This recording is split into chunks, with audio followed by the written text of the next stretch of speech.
Hey all, welcome back to the Fire and Water Cooking Podcast. I am Darren, I'm your host, and today I've got another great guest, Mr. Derrick Riches of DerrickRiches.com. He's been reporting on outdoor cooking for over 20 years. We're going to talk to Derrick about the outdoor cooking technology and how it's grown over the years. I'll be right back with Derrick Riches. Smoking, grilling, getting hot and hotter, sous vide and chilling from fire and water.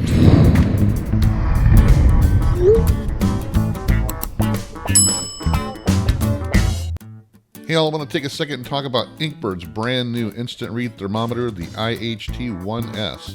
This thing has a lot of great high-end features at a very affordable price.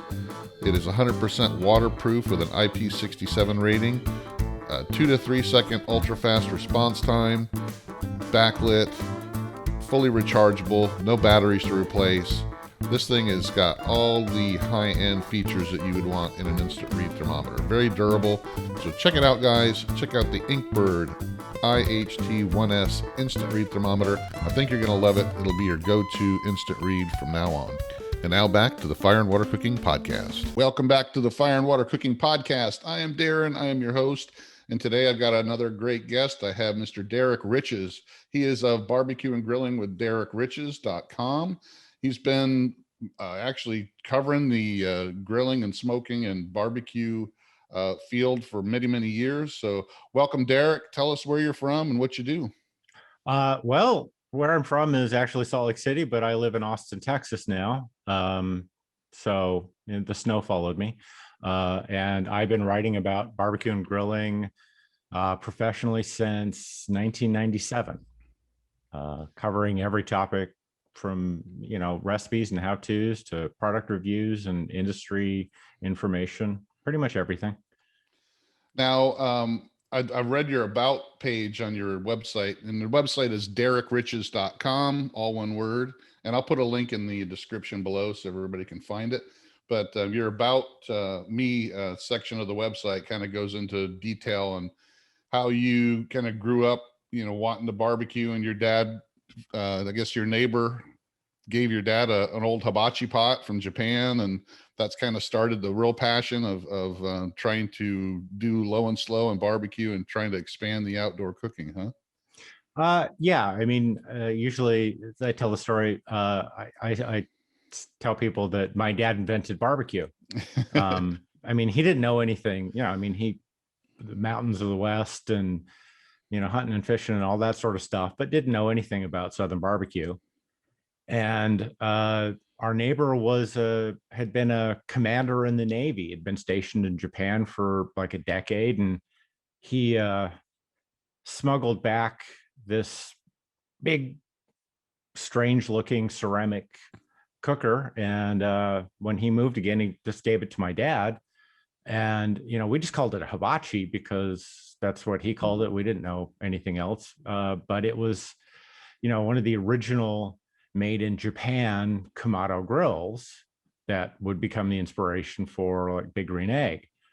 And just over the course of experimenting, my dad kind of figured, one, you could just burn real wood in it, and two, you could cook at very low temperatures for long periods of time. And as I started traveling around in the early 90s and stuff, I'm like, I'm actually in Texas in the early 90s, and a friend of mine takes me to a barbecue joint, and I'm like, yeah, I've had this. I mean, sort of. So it's very familiar, and that kind of really got me interested in the barbecue traditions and different ways of cooking. And I started kind of got the bug at that point. And when I got an opportunity to start writing about it, that's just kind of felt like a natural fit for me, and I just pursued it from there. Yeah, I grew up in upstate New York, like right on Lake Ontario, and same thing. Our idea of barbecue was throwing hot dogs and hamburgers out on the grill, and yeah, maybe every once in a while some chicken. They're known for their Cornell chicken, so it's really not barbecue, right? Not low and slow. It's just grilled stuff, and that was it. Burn a couple steaks every once in a while. It wasn't until I moved to Florida back in the late 70s, early 80s, where, you know, ran into some real barbecue. 'Cause we Right. didn't even Yeah. have barbecue. We didn't even have barbecue restaurants up there. It was strictly, you know, Oh you yeah. were grilling. That's all. It wasn't really, you know, and like I read in your about, you know, it's the lighter fluid and charcoal, you know, and Yeah. That and that was. was the flavor. It was the seasoning. Yeah. I mean, that's, really until it's kind of in the mid 90s when you started getting people online discussing barbecue, and you see this kind of, people up in, Oregon or Washington or something, and start getting really interested in, this whole thing. And it really globalizes at that point. The internet really spread barbecue around the world. And I was just kind of fortunate enough to be at the right time, that to see kind of that explosion in interest in that, worldwide. So it's Right. been an interesting journey. Yeah. And even back then you had some on TV and like PBS and stuff, you know, that's where kind of Steven Reichland, you Yeah. first kind of saw some of the stuff he did. And then, you know, Julia Childs and some of the other cooks every once in a while would throw in some stuff, but nothing really like we have today. I mean, with all the cable channels that are dedicated to cooking and the internet sites, and, you know, and that's changed over the years. And that's another thing I want to talk about, because like I said before we started, you know, the about.com is kind of where you started.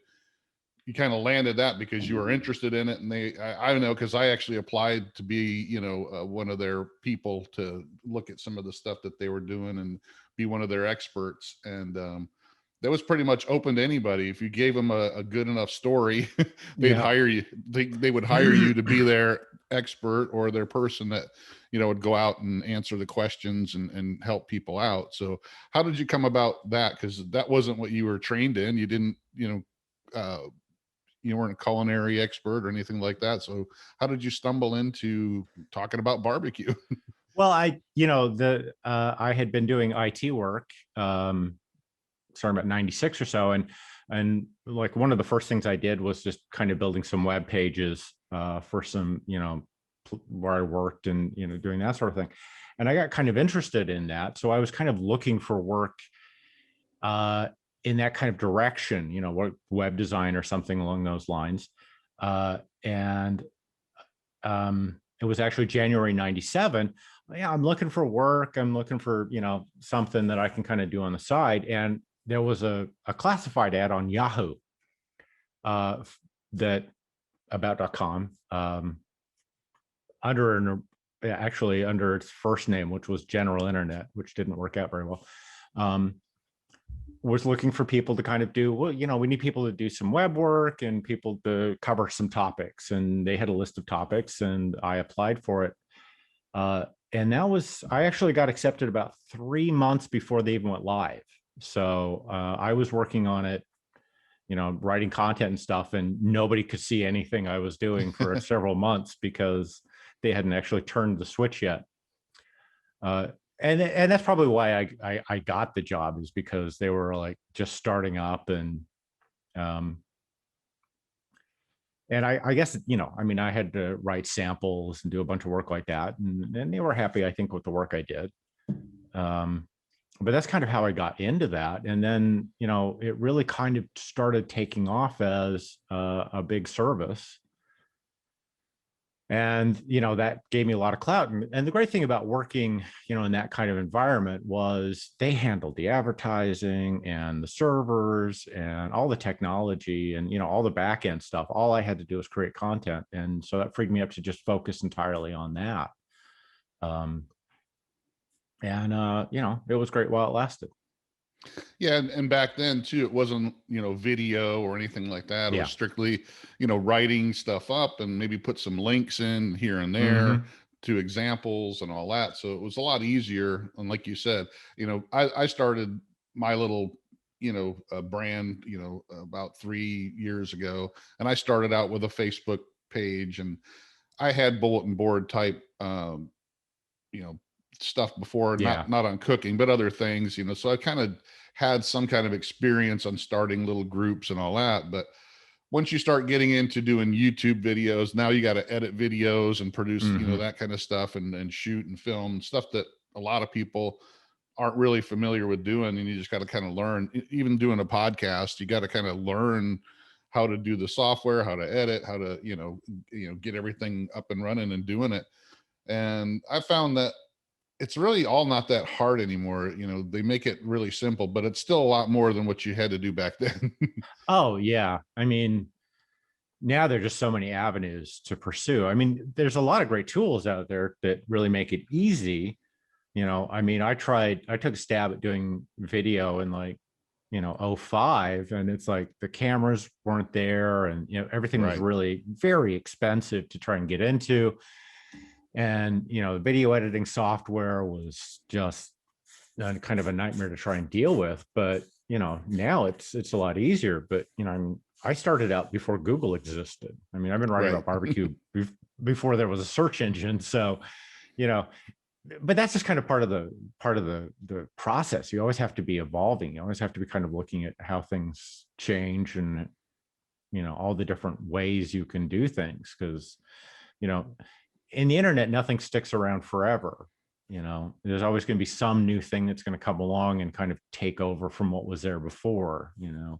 So you just always have to be very adaptive. But nowadays it's kind of like, where before you could write an article and that was good enough. Now it's, you need full detailed photography, and you'll need video, and then you'll need, kind of a marketing package from all the different social media platforms. It's like, I've got to make graphics for Pinterest and graphics for Facebook, and all of that sort of stuff. And plus it's like, do you shoot wide, do you shoot tall, do you got to do both? Because if you're going to go to Instagram or TikTok, it's a totally different format. So I mean, there's always a challenge involved, but you just kind of always have to be evolving.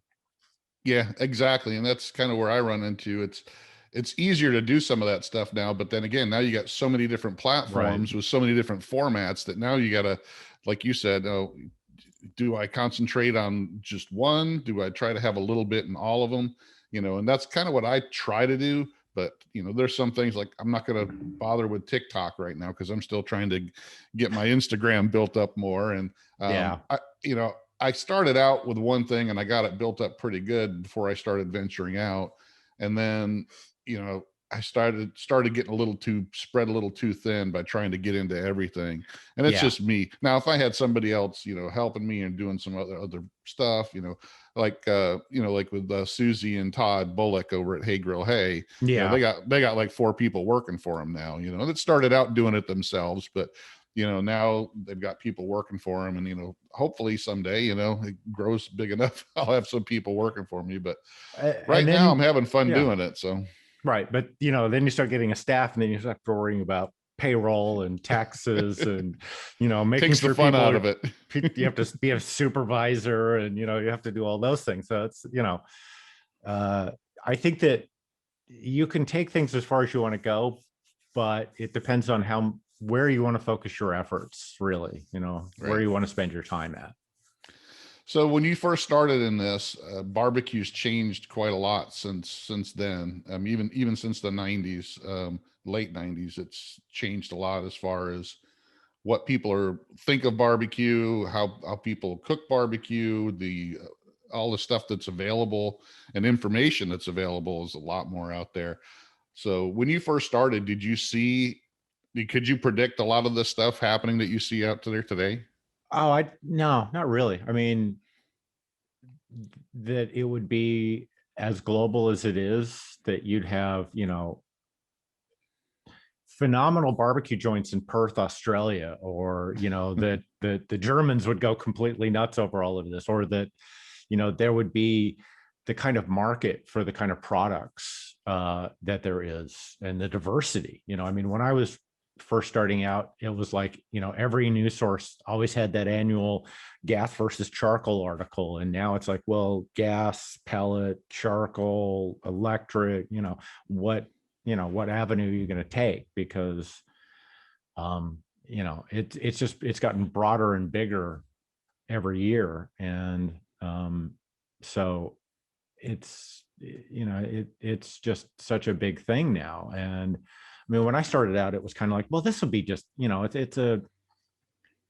it's a hobby. It's something to do on the side. Right. It's something to kind of, have fun with, and, maybe pick up a couple of bucks here and there. And, I mean, I quit my day job in 2007. So, I didn't anticipate that would happen. It was, but it's hard to predict the future that way. You never know Yeah. how things are going to go.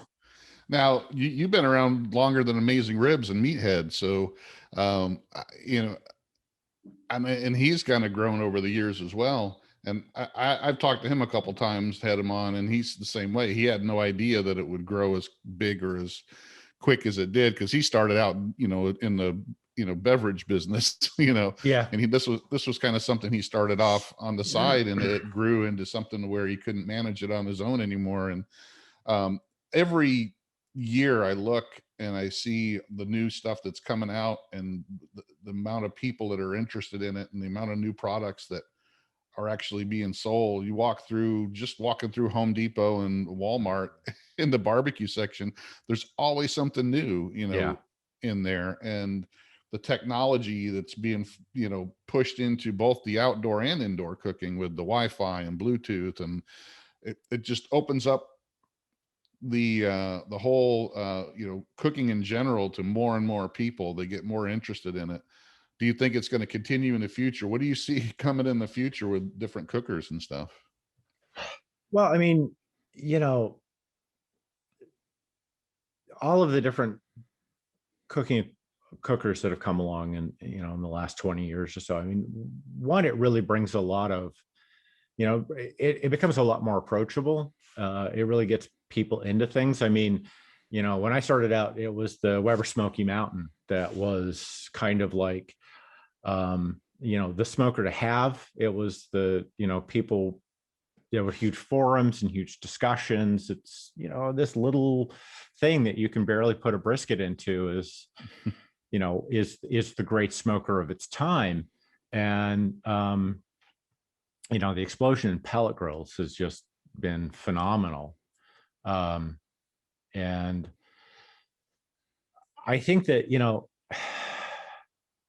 I mean, part of me says it's like, well, I mean, kind of what else can you do? But, I guess, I didn't see really, a company like Traeger getting big enough to start taking on Weber, or, to that kind of volume. But, it makes sense when you look at it in hindsight. So I think that it becomes so mainstream, and, it's become regular. It's like, you're saying, it's like, back 30 years ago, for most people, a barbecue or a cookout was burgers and hot dogs.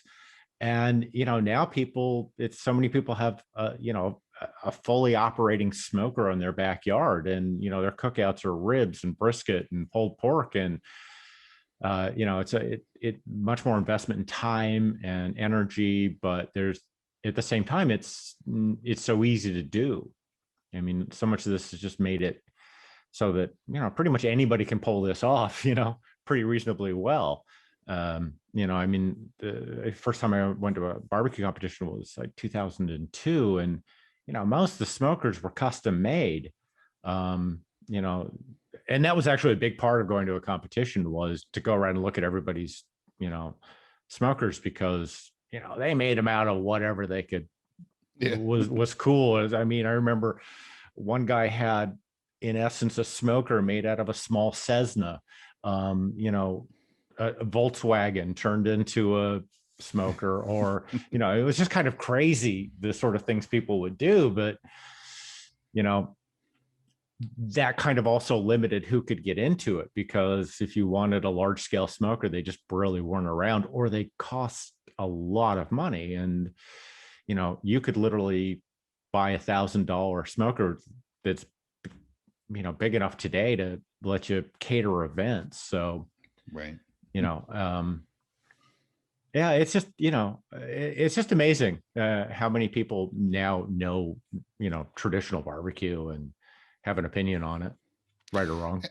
And, and with all the competition out there, I mean, there's demand because there's more grill companies making more grills, different grills. I mean, Big Green Egg was the only Kamado grill around for the longest time. And now you've Yeah. got, Primo, Kamado Joe, you got Vision, you got so many others. You got all the ones on, Alibaba that you could stick your own name on.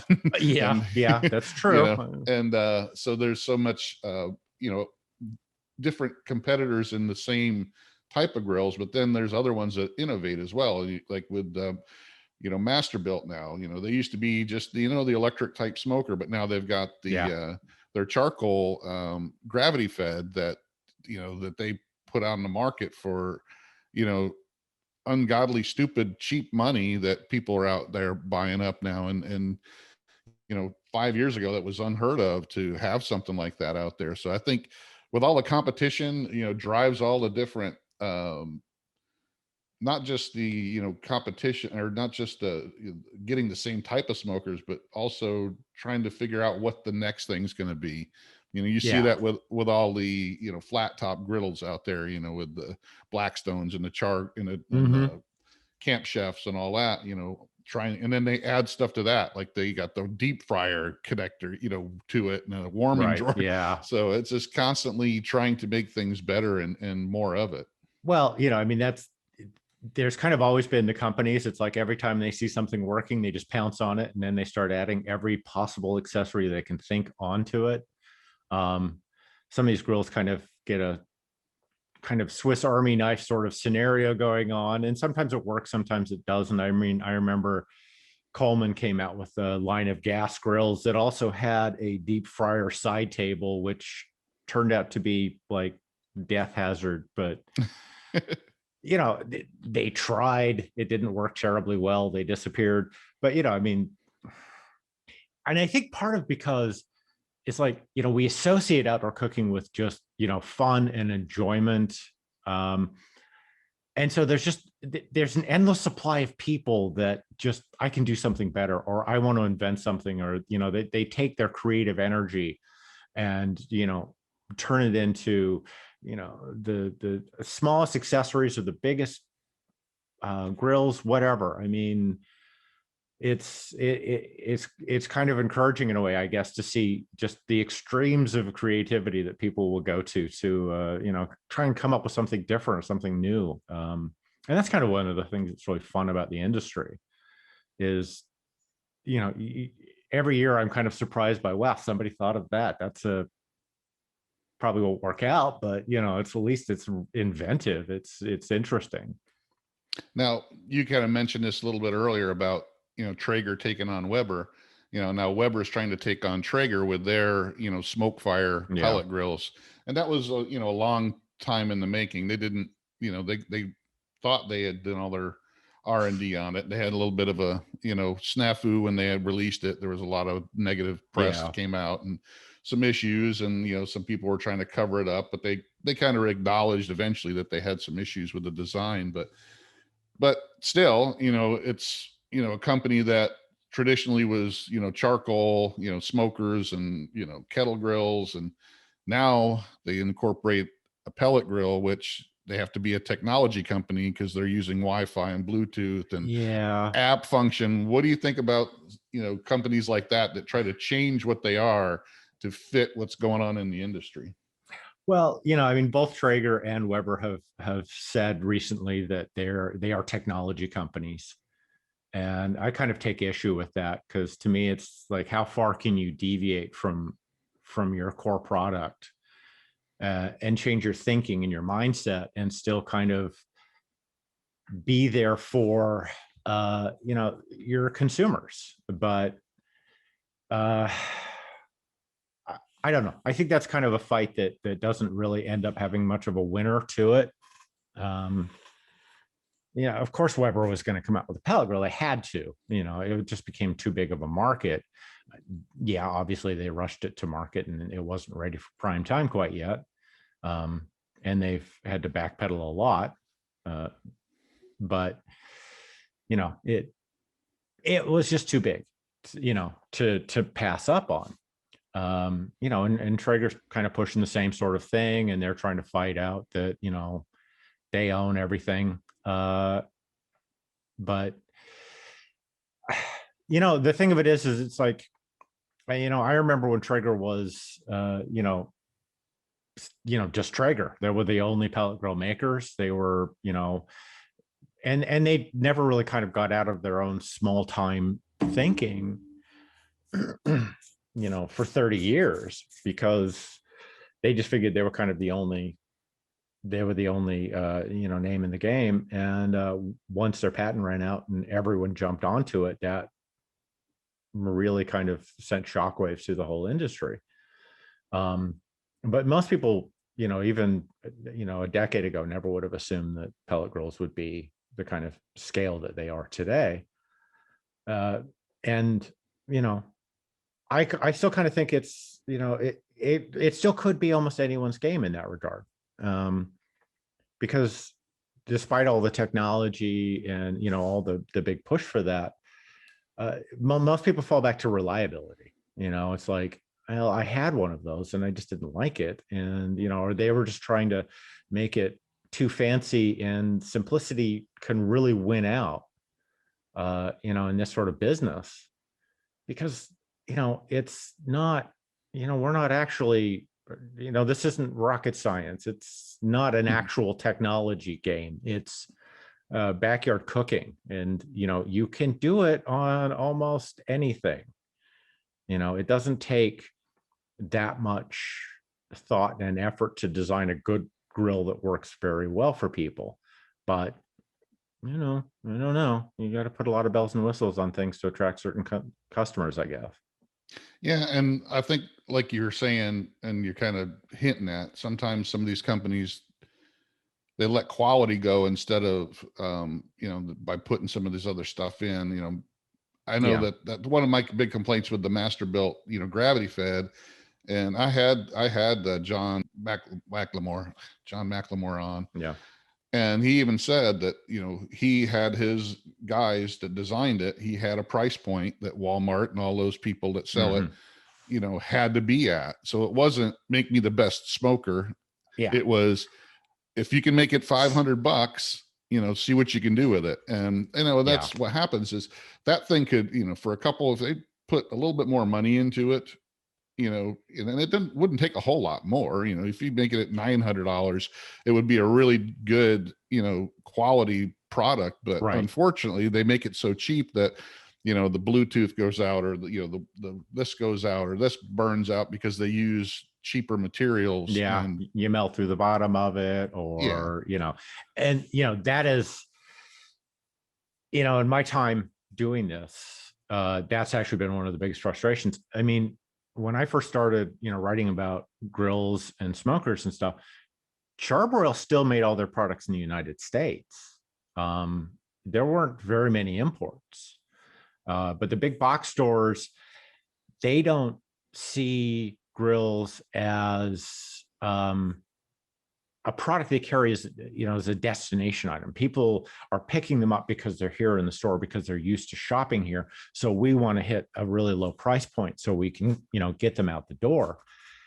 And that really just starts cutting into so many of these products, because particularly since most of it's gone to overseas, it's not just, can we hit the price point, but we also have to actually keep the weight down for the shipping costs and for the warehousing costs. Right.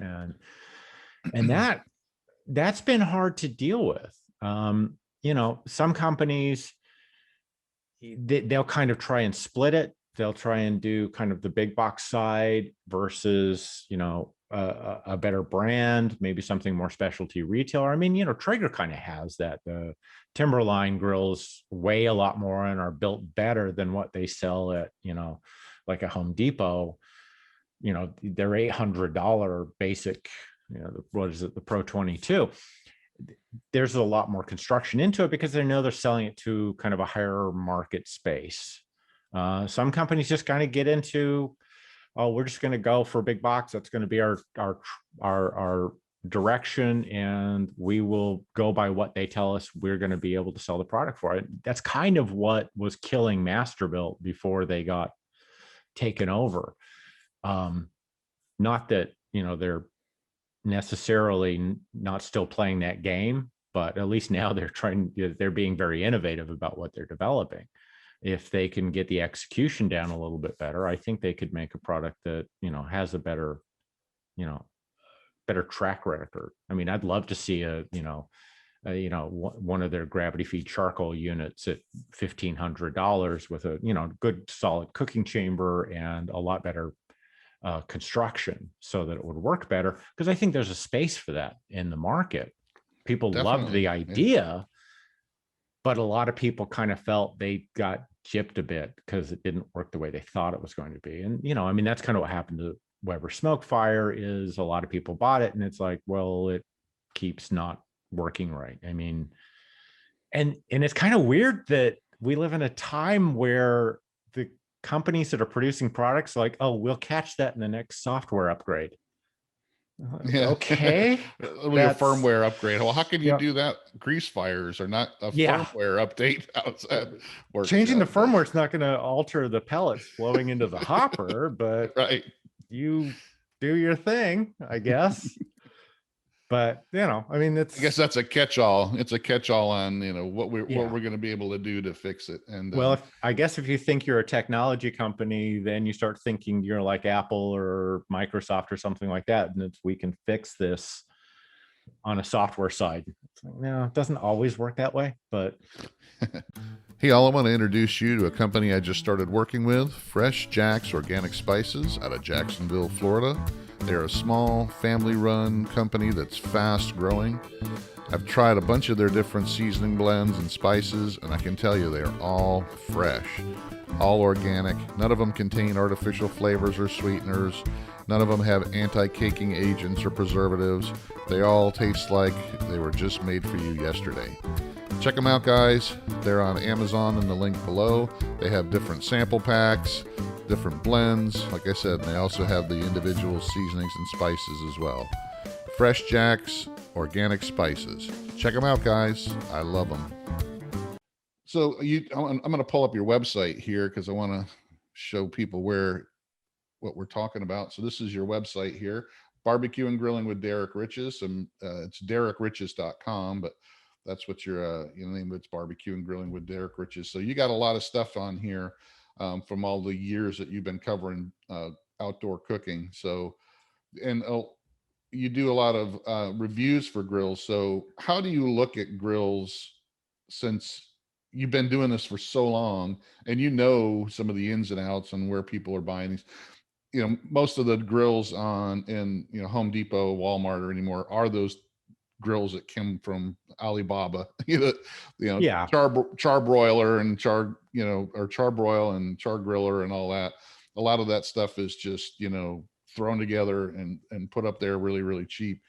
So how do you go about when you go and you test a grill or you do a grill review? What do you look at? Well, I mean, a lot of it is kind of an experience issue. I look at who's making it. I look at where it's coming from. I think, it's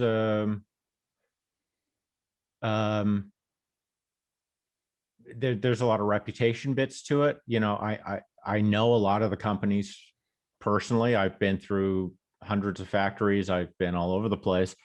And then I get down with a grill and I basically try to ruin it as quickly as I can. But, I look at, my perspective is this. If I look at what, the consumer is going to get out of it, I want to recommend something that you're going to be able to make it work. It's not going to be overly complicated and you're going to be able to rely on it. Reliability is a big thing and durability is a big thing. There are so many grills these days that, particularly in like the gas grill range and stuff like that, they may only last 2-3 years at the best, depending on where you live. I mean, if you were in Tampa, Florida, things rust fast. Oh, yeah. Right. Versus, Las Vegas or something like that. But I'm trying to think of like what's the first reaction of consumer? What I try to avoid is recommending something that someone's not going to have a good first experience with, because I think that that's very important.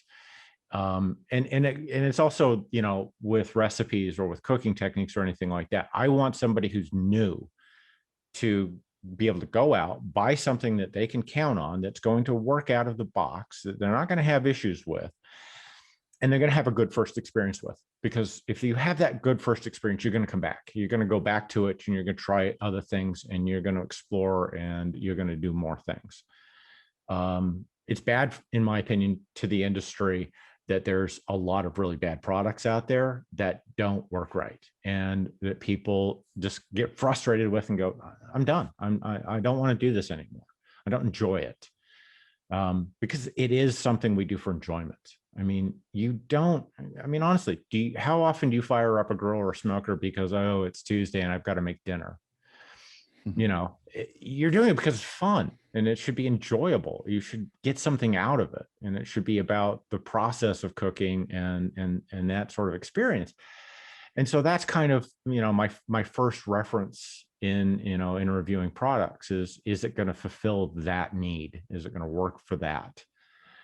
And then it's a matter of, where's it sourced from? Who's actually manufacturing it? What's their reputation like? What's their customer service like? What do the feedback from my readers over all these years have to say about these sort of things? And, what kind of people work there? What kind of people are in these businesses? I mean, there are companies that's like everyone who works there has been there for less than 2 years, but the company's 20 years old. And then there's people, it's like the company's 30 years old. And not only are people working there that have been there for 30 years, their kids are now working there. It's like, okay, that to me is impressive because you're thinking long-term.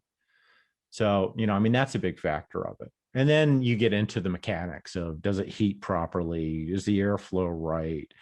Are the cooking grates going to hold together? All the technical factors that'll go along with it.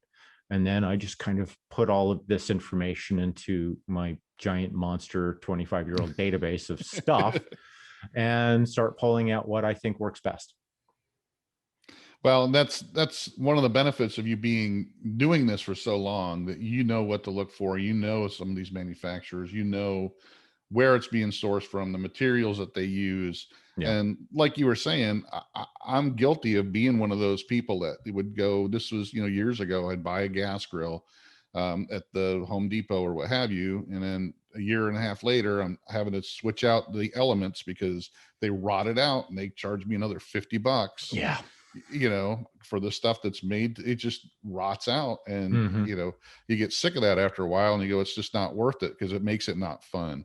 It makes it to where you dread, I haven't used my grill in a month and a half. I'm going to go out there and it's going to be rotted out. Am I going to have to get a new one? And right. I've done that with several different things. And it's because they make them really cheap. They make them that way so that you have to go back and buy something else or something new and all that. So yeah, there is a disposability factor. It's kind of been in the industry for quite a while. And it is driven by, major retailers who they want to be able to put on their floor a grill that costs $500. That's both gas and charcoal, or hell, now gas and pellet, with a side burner and a rotisserie system and lights, and now Wi-Fi functionality. And do it for $500. I'm like, wow, that's impressive that you can do that. What are you making it out of? Foil? Right. Well, and then it comes back to where now I've got to buy these other parts and stuff that, to fix it and all that. So, yeah, I mean, and literally the outdoor cooking area in Walmarts and all those, Target, have expanded so much in the last few years because of all they're figuring out. We can sell the charcoal, the wood, the all the utensils that are specialty utensils. Well, you got to have this big spatula that you can use for making smash burgers and all that. I mean, they didn't used to have that. They'd have maybe 2 little things and a couple bags of charcoal, and then 7 or 8 different types of grills, and that was it. Yeah. And now there's so many different things that they I mean, people are buying these flat top grills. Like said before, Walmart's got a whole big Blackstone section with 6 different types of flat top grills now, and all the accessories to go with it. You got to have the little squirt bottle that says Blackstone on it, and not the one you can buy at the dollar store. Well, I mean, accessories is a huge market, and it's just exploded. You used to buy a basic barbecue tool kit, and it had a spatula and a fork and some tongs. And now there's this huge. I mean, Weber employs more designers in the accessory division than they do in the grill division. And that says something too, because now that they're into the pellet grills, they it's totally different beast. Yeah, and they will continue to come out with all sorts of accessories. And I usually tell people, it's like, if you need tools and accessories for your grill, go to a restaurant supply store. They're really cheap there. Oh yeah. It'll save you so much money, and they usually work better because it's like the tongs that they sell. I have some right here somewhere. As a grill tool, if you have to actually flip a lot of stuff with it, your hand gets tired because they're that stiff steel spring. But if you go to just get the clamshell tongs at the supply store that cost you $3, they're lightweight and easy to use, and they actually last really well. And you just throw them in your dishwasher and you're good to go. I usually discourage a lot of accessories, just because it is a gimmick. And this whole notion that you have to have branded everything. I'm not of that that ilk. There's plenty of brand people out there, that's for sure. I mean, you have that with everything, with cars and sporting equipment. I mean, but it's big on the grills too. You got, Big Green Egg makes a great product. I'm not going to trash any products, but you got people that they'll only buy Big Green Egg stuff, and they'll buy every Big Green Egg accessory that's out there, and they'll buy the barbecue guru that says Big Green Egg on it, but they won't buy the one that doesn't, for $20 cheaper or whatever. Yeah. When I was probably 1999, I met, there was this woman who was literally the only person that specialized in marketing for outdoor cooking. And she told me, says, because I was working on writing reviews and doing sort of stuff like this. And she says, there's three grills you don't criticize, be careful around, because their fan base will attack you, roast you. And that was Traeger, and this was early days Traeger, Holland Grill, and Big Green Egg.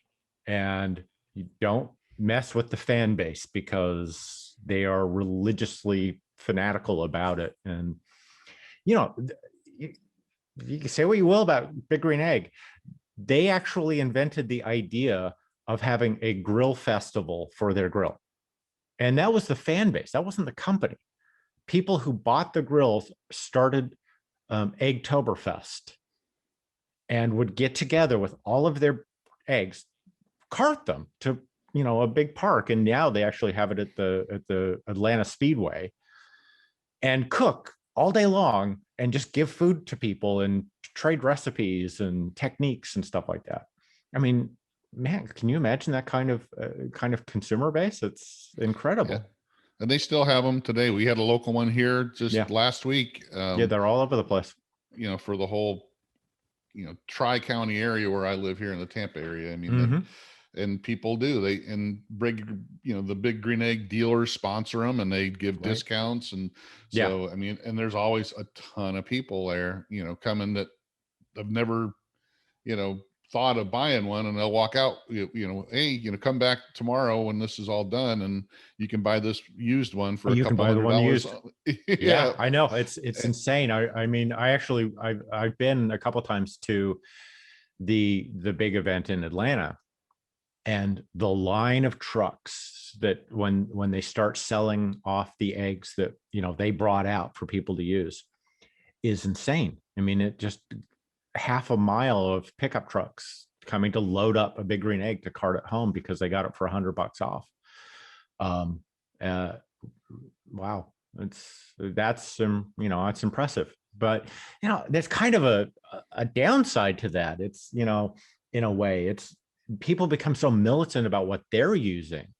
I've seen people, it's like, oh, I have a Traeger, you have a Pit Boss, I'm better than you are. It's like, Right. actually, did you know they're actually made in the same factory? Right. They're made in the same factory. They're just branded differently, and it's a contract job. Um,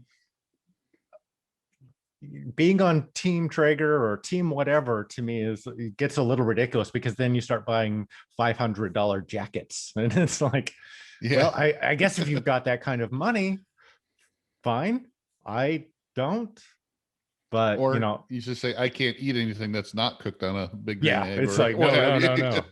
Yeah, Oh, because if you can tell me which pellet grill cooked your your whatever, that chicken, I will be impressed. If yeah. um That's like trying to differentiate the different kinds of pellets it was cooked with, or charcoal.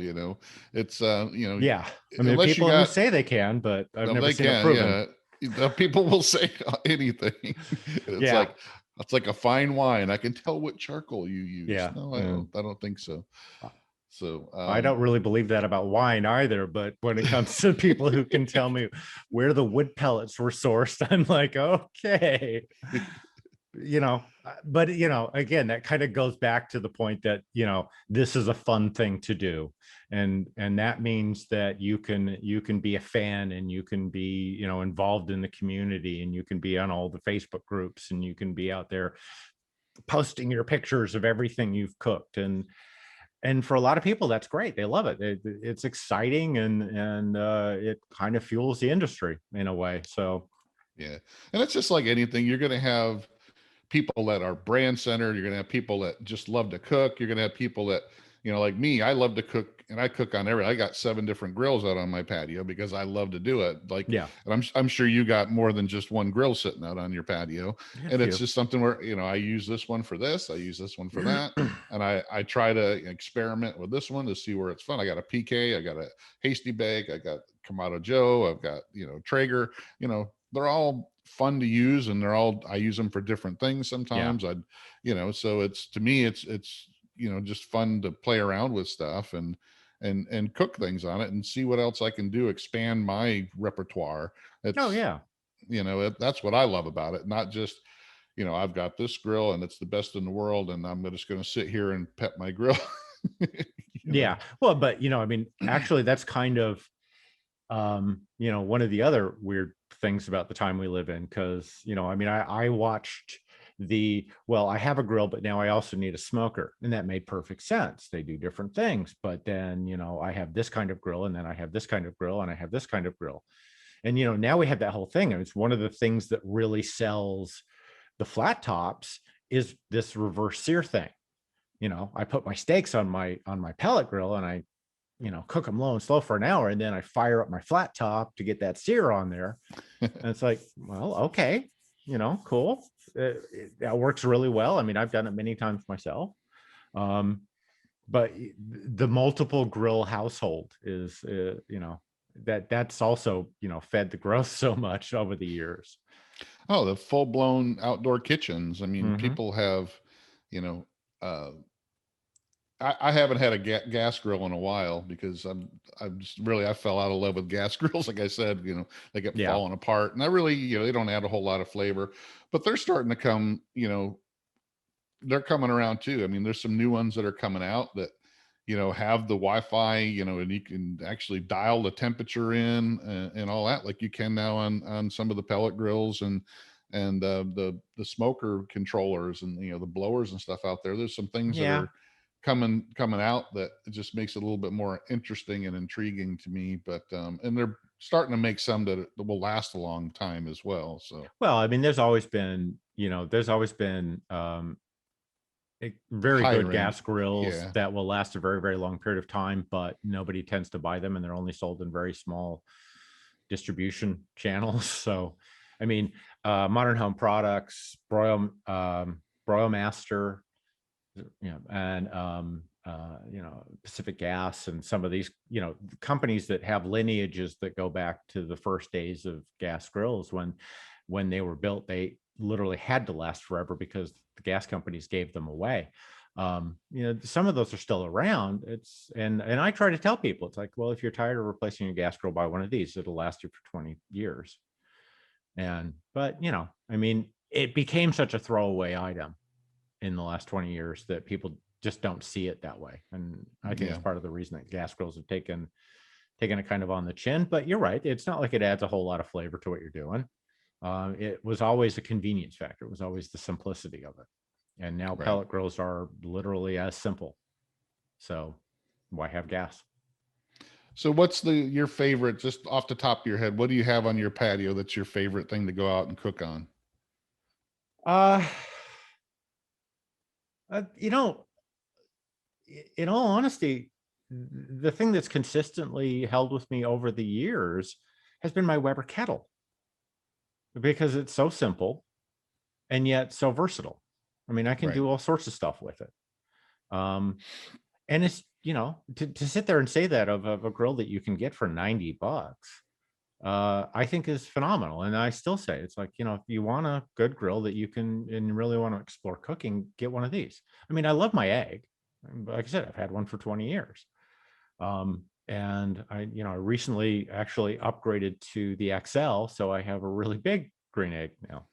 So, and that's great. That's my go-to pizza cooker and, all that sort of stuff, because, I can get that thing at 800 degrees and hold it steady and, do all those things with it. But, after all these years, for me, simplicity is a big deal. And so, and I have an open grill, which was made for me, which is just, it's just an open grill with a adjustable grate. It's an old style, they used to call them the Santa Maria styles or stuff like that. The coal grate goes up and down to adjust the heat, and it's just open. There's no lid, there's no nothing. It's just straightforward cooking. And I love cooking on that, because it is just, it's literally like the street grill. It's That's kind of what I use my PK for. I have a PK out there when I want to grill some steaks or grill up some chicken. I can get that thing up and going really quick, and the fire's really close to the grate, and I can just toss something on there really quick and get it going and have it done. So, and I do love the PK grill. I always have, and I'm really glad that product got saved. So there's some really great grills. Like, I recently got a Hasty Bake, and that thing, for being as old as it is, the design, I mean, they've tweaked it over the years, but it's still, you got some grills now that are finally starting to catch on that, hey, I can make the charcoal bed go up and down, and it makes it a better smoker in this. So you got some other companies now that are starting to figure that out, and they're incorporating that. Even some custom ones like Lone Star Grills out of Texas there, they're starting to make some grills like that as well. So, so some of those designs that have been around forever, people are starting to figure out, they were a regional type grill forever, and they're still close to that Oklahoma area. But, people are starting to discover them. We go, hey, these are pretty decent cookers. Oh, I've always loved Hasty Bake, and the people there are great. It still has its roots. Which I love to see. So many companies have been bought out or taken over, or just completely changed corporate. These private equity firms buying up all of our great grill making companies. It's just sad. But I love those companies that still have their lineage, that can still say, Grandpa invented this. I love I love those. And I think that the people who who brought PK back still kind of believe that, they're still trying to continue that tradition. Sure. But Hasty Bake is one of those, they just go back, so far. And, it's not what you would call modern looking, but no, it really, really does extraordinarily well. Right. Exactly. So before we finish up here, we haven't really talked about, you've been doing this for a long time now. Have you ever competed in barbecue competitions or anything like that? When you watched all of the shows start coming out on the cable channels, how did you react to that? I mean, what did you think about all that? Did you get more popular? Did your, people follow you, more people start following you because of that? Or? I don't think that any of that kind of directly benefited me. I mean, I was before Barbecue Pitmasters ever came online, I was doing 5 million readers a month. But I mean, I've been to tons of competitions. I know tons of competitors. Occasionally I've lent a hand, but I don't have kind of the desire to compete. I recognize that if I was going to do it, I'd really have to go in all the way. And that's a time obligation on my part that I don't know that I'm willing to make. I also like sleeping. Sleeping is important for me. And if I was competing, I know I wouldn't, because I would be too amped up and not be able to relax and enjoy the experience. I mean, one of the things I love about going to competitions is just hanging out at the competitions and, being able to kind of sneak in. I've always known enough people that I can kind of sneak back and take some samples and, enjoy that end of it. So I'd much rather do that than compete. That just looks like too much work. Yeah. I talked to Meathead about that once, and he said he just have a big target on his back. There's no reason. He's got nothing to prove and, a lot to lose if, Well, because they're so subjective, you can, the way, especially now, I talk to, like Malcolm Reed and some of it's just so hit or miss anymore. And a lot of the competitors are using a lot of the same stuff, and they're all trying to hit those same flavor profiles and stuff like that now, that it's very hard to maybe Myron Mixon doesn't win every competition he goes to anymore. No. So. Well, actually, I met up with Myron once at a competition in South Carolina a long, long time ago. It was the South Carolina State Championship. There's ribs, pork, and chicken, and it was right before the Royal, and so he did the pork and the chicken South Carolina style, and I love that style. I just the tanginess and the vinegar of it. And then he did his ribs Kansas City style because he won another practice run before the Royal. So he won first place in those two categories and last in the ribs. But, he threw away the competition. He wasn't there to win. But Myron's an interesting character. He's a strange person. I mean, I've had long conversations with him, and every time I meet him, it's the first time for him. Right. But, I remember in the 90s that people complained about barbecue competitions being arbitrary and the judges don't know what they're doing, and it's a crapshoot, and it just depends on what table you land on. That's always been a complaint. That's always been there. But I do kind of have a problem with the fact that so many people coming out of barbecue forums or discussion groups or something like that, thinking this is the rub I have to have, this is the sauce I have to have, this is the injection I have to have, and I need to go stock up and buy all these things. And it's like, it's a cooking competition. Shouldn't you make that yourself? Right. People used to, and they used to do all that themselves. But yeah, I'm that is kind of another thing of it, because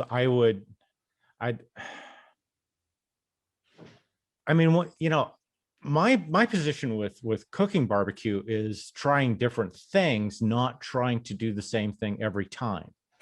Right. And that's also another reason why, if I did compete, I probably would screw it up, because I'd be like, what would be interesting here? Orange sounds good today. Yeah. That sort of thing. And, you're just going to ruin your turn-in box because you've gone for a strange flavor. But I also I don't know. There's kind of a purist in me that says, I'd want to make everything myself and not go for the exact profile that everyone else does. I mean, that's the thing about barbecue competitions. There's not a creativity score. Right. It's a narrowing thing. It's like, how close can you get to what most people are going to think is the perfect flavor for barbecue? And I respect that, and I understand that. But I also kind of have an issue with the fact that so much of it is now Kansas City style, not necessarily other styles. I mean, you've got Florida Barbecue Association down there. You've got the Carolina people. I don't know how many groups we have in Texas today, because it's probably changed today. But so much of competition barbecue is, centered around a single flavor profile. And for me, I kind of lose interest a bit in a way. Yeah. So that. But I mean, I love the competitions. I love hanging out there. Yeah, I think they're fun, and I think that they're a different animal, that's for sure. Everybody that I've had on my podcast that's been a competitor, or even the famous ones, go, barbecue competitions are more, to have fun, and what you're cooking for a competition is not what you're eating at home or what you're cooking at home. Oh, exactly. So it's a lot different.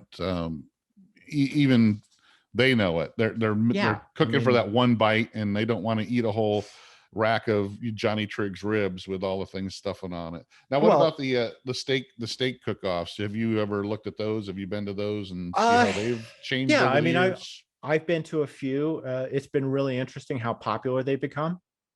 I mean, it makes sense. It's quick, because, you certainly don't have the time commitment of a barbecue competition, and they're fun to watch. But yeah, again, that's kind of I think I might, I don't know. I might try one sometime just for the fun of it. I would love to be able to go to one anonymously. That way there'd be no ramifications when I did horrible at it. But just change your name to Rick Derrick or something. Yeah, just go with an assumed name, and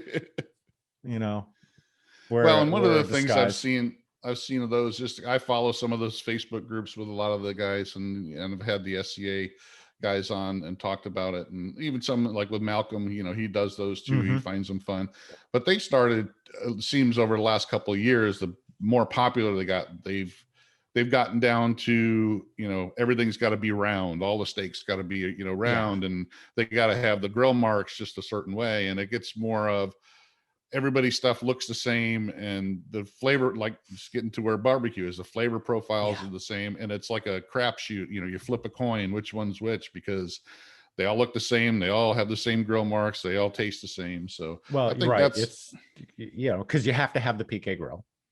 Yeah. And you have to have, Brad's grill grates. Yeah.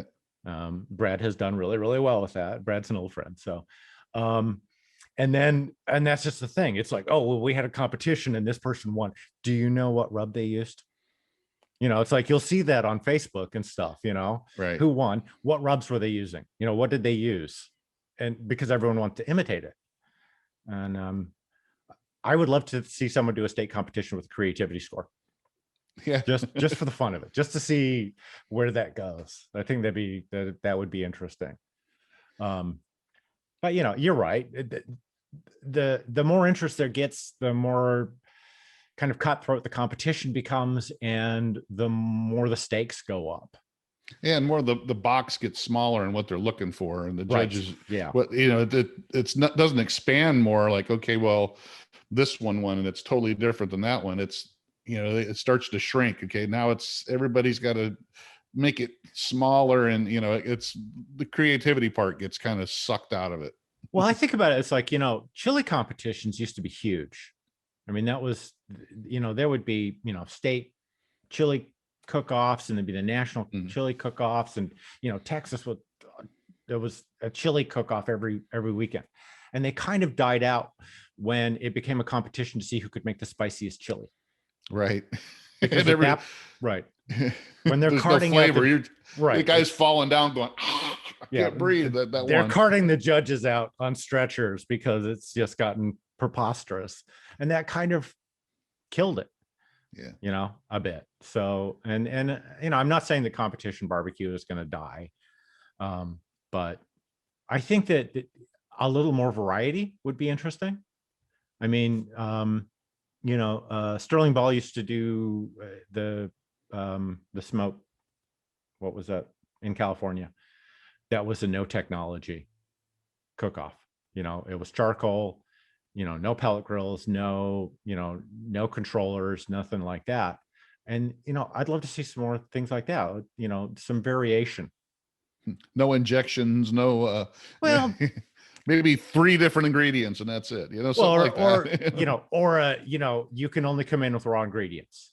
Right. You're going to make everything yourself, just to have some of those sort of things. Because I think that, let's keep it interesting. Right. Let's have some variety in the roles a little bit, maybe. And I know that there's a million competitors who are going to listen to this and go, "Oh, you're so wrong." But, Yeah. I don't know. I actually have these conversations with people who have won multiple world championships, and they kind of agree with me on some of this. It's like it's too regimented. I mean, Chris Marks is a old friend of mine. We've known him for years, and I'm actually helped him out of the Royal when he was just playing around because he stopped trying to win a long time ago. But he has 9 world championships, and he's like, "Yeah, I don't. This is where I lost interest was when everyone started using the exact same ingredients." Right. And I gotta kind of agree with that a bit. I think the love, the excitement and the love gets lost when you start doing that, and you're Yeah. playing to hit a certain profile, and you're not really exploring, how I can make something taste better. It's more of I want to make it exactly like Yeah. Myron did, or whoever. It's just Yeah. it, And it, the so I want idea to there's make Johnny Triggs ribs because I know they win. It's yeah, I know, but I've seen people try to do Johnny Triggs rigs, and Johnny Triggs still, his ribs, and Johnny still wins. So, you know, you can make that argument also, and people say it's very arbitrary. It's like, why does Chris Lilly keep winning Memphis and May? Or Tuffy. One of those two is going to tend to win it. But, okay, not always, but they consistently can. And it's, but that's, I argue it's experience. Those guys are so good because they've done it so many times. yeah. Nobody's probably cooked more pork shoulders than Chris Lilly, just So because that's one what they do last in the question restaurant. I got, because you talked about, hit on this just a little bit, talking about competitions. What's your favorite style of barbecue? Because there's all different kinds out there. You got North Carolina, South Carolina, Memphis, Kansas City, Texas. You're in Texas now, so Yeah, I am in Texas. I I love Central Texas barbecue. I love Central Texas brisket, particularly when it's traditional, open pit, salt and pepper, and it's just the meat. I love that. I do really love South Carolina pulled pork. It just that I will go out of my way for that. And now the if yellow it's really mustard good, kind, or because you got different kinds in each, even well, South I Carolina. know, I know. Well, it actually that is dependent on how I feel that day. Yeah, I love a good mustard sauce. I love a good Piedmont. Um, Sometimes I want it spicy, and sometimes I want it a little sweet. But I love the tanginess of it, and but that's what I love about barbecue. yeah. Is There's so because many different kinds of there's so bar. much Yeah, variation. yeah, And that's I love finding new things. I love finding someone who's done something different, or they're drawing from a tradition that you don't get into as much. That's kind of where my passion for it is, and yeah. that's what I want to see preserved, is the diversity of it, not that one competition winning style.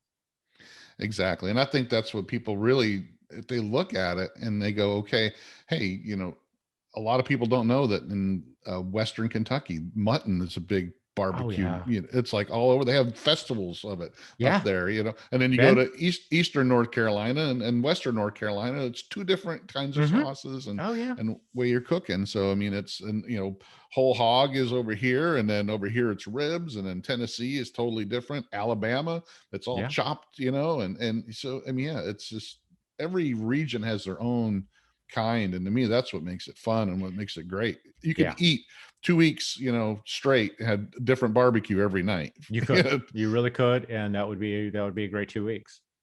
And that's Exactly. that's why I tell people, get out, travel, go places. If you've Yeah, got the opportunity to just find some out of the way place that is in a region you're not familiar with, go give it a try, because exactly. that's what we should be doing. We should be Barbecue is the American culinary tradition. I mean, it's distinctly American in And it's every different possible way, everywhere you go. and it changes. It can change within 5 miles, depending upon where you are, and that's what we should be preserving. That's what I mean, that's one of my big passions, is preserving the diversity of it. And even with all this technology and changes that we have that make it easier for us at home to do it, it still boils down to that. Yeah. Mm-hmm. Well, Well, Derrick, and I want to oh, thank you for being on. And well, you go ahead. You finish up what you were saying. Get your thought. I don't know. I lost it at this point. Just yeah, the diversity is really what I look at it. Yeah. And that's in being able to create something new and go, hey, tonight I want Eastern North Carolina. I want the vinegar based with red pepper sauce, and Mm-hmm. tomorrow I might want the Memphis style ribs, or Kansas City burn ends or something. So it's definitely Yeah. something that you can have something different all the time. And that's what we should promote, so people know that there is that diversity. Exactly. All right. And anything else you want to talk about? Anything else you got coming up and going down? And make sure everybody checks out DerrickRiches.com so you can check out his main website. But you also have a Facebook group as well, and you got some YouTube videos up. So Yeah, a few. how you been doing with that? I'm still really Hit or testing the miss? waters with it. It's Yeah. I'm just playing around with it at this point. All righty, sir. I appreciate you being on, and make sure you check out DerrickRiches.com, and you can find out all that he's doing. There's a lot of smoker and grill reviews on there, all kinds of different articles and news, and check it out. And thanks again, Derrick, for being on. Hopefully I'll have you on again in the future, and we'll talk more barbecue stuff. Hey, thanks for having me. I really appreciate it. Well, thanks again for following the Fire and Water Cooking Podcast. Make sure you check out Derrick Riches at DerrickRiches.com. He's got a ton of barbecue and grilling information on his website, and links to all his other platforms that he's on, Facebook, YouTube, and all that. Make sure you follow the Fire and Water Cooking Podcast. Make sure you follow Fire and Water Cooking on Facebook, Instagram, and our YouTube channel. And I'll see you again on the next Fire and Water Cooking Podcast. Thanks, guys.